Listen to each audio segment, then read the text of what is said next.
आइए जानते हैं अल हिंद के बारे में।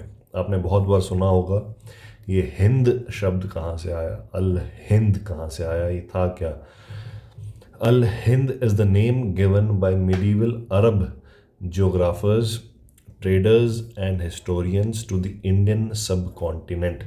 The term Al Hind referred not only to present day India but also often encompassed a broader region.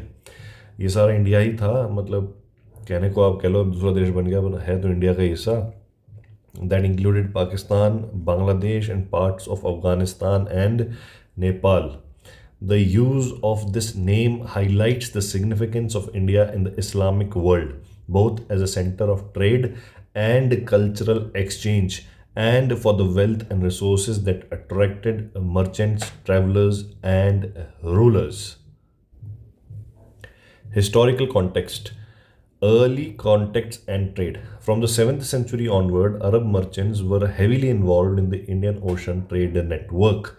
The coasts of India, especially Gujarat, Kerala, Malabar coast, and Sindh, became hubs for maritime trade with the Middle East, Africa, and Southeast Asia.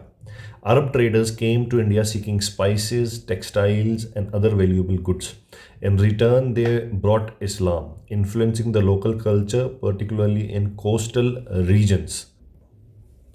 Arab exploration and description. Arab geographers and historians like Al Masudi, Ibn Khordad Bey, Ibn Khordad Bey, and Al Biruni described India Al Hind in their works. They focused on the geography, trade, people, and the political systems of the Indian subcontinent. Al Biruni, 973 to 1050 CE, who accompanied Mahmud of Ghazni during his invasions, is particularly famous for his comprehensive work Kitab al Hind, Book of India, which detailed Indian philosophy, mathematics, astronomy, religion, society. His descriptions were based on direct observation and study of Indian culture, making his work one of the most respected accounts of medieval India from an Islamic scholar. Arab rule in Al Hind, the first major interaction between the Arab world and the Indian subcontinent in terms of conquest, was in 711 CE when Mahmud bin Qasim, a general of the Umayyad Caliphate, invaded and conquered the Sindh region in present day Pakistan. This marked the beginning of direct Muslim political influence in the region. Mahmud bin Qasim's conquest of Sindh was largely motivated by trade interests in ensuring the safety of Arab merchants in the region. After his conquest, the region remained under the influence of the Umayyads and later the Abbasids. The conquest of Sindh also opened up further trade and cultural exchanges between the Arab world and India, as well as the introduction of Islam into the subcontinent. Cultural and scientific exchange. India, Al Hind, contributed significantly to the Islamic Golden Age through the transfer of knowledge in fields like mathematics, the concept of zero and the decimal system, astronomy, medicine, philosophy.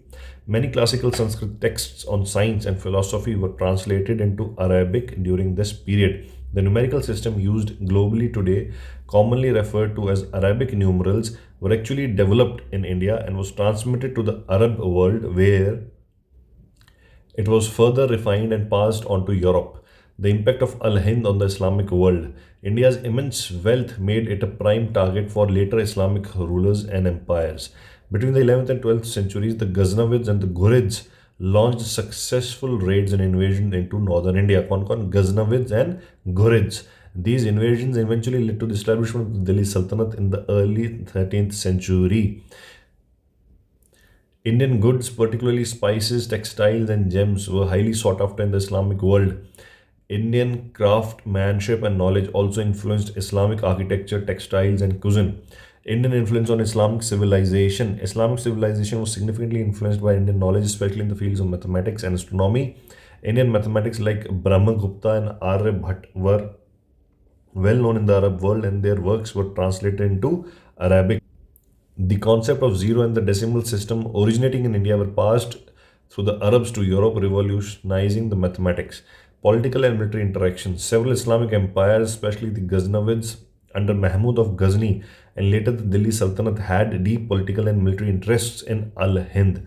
Mahmud of Ghazni in particular launched multiple raids into northern India between 1000 and 1027 CE, plundering wealth and attempting to expand his influence.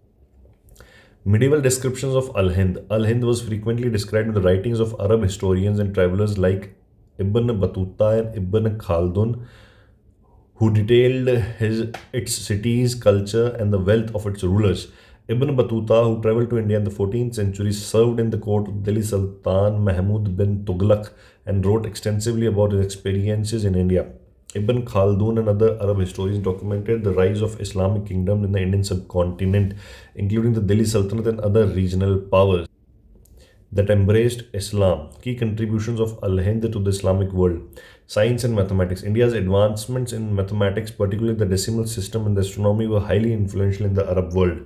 Trade and commerce. India's role as a central hub for spices, textiles, and precious stones made it crucial to the trade routes between the Islamic world, East Africa, Southeast Asia, and China. Religion and culture. The peaceful spread of Islam through merchant and Sufi saints across coastal India facilitated deep cultural exchanges. Indian converts, especially in Bengal, Kerala, and Gujarat, became integral parts of the Islamic world. Decline of the term Al Hind. By the late medieval period, the political geography of India evolved with the rise of large Islamic empires such as the Delhi Sultanate and the Mughal Empire, which further integrated parts of India into the Islamic world. However, the term Al Hind continued to be used by Islamic scholars and travelers to describe India in a broader cultural and geographical sense. The term declined as India became more fragmented into regional kingdoms after the 12th century and new, more specific political entities emerged. Happy learning. Good day.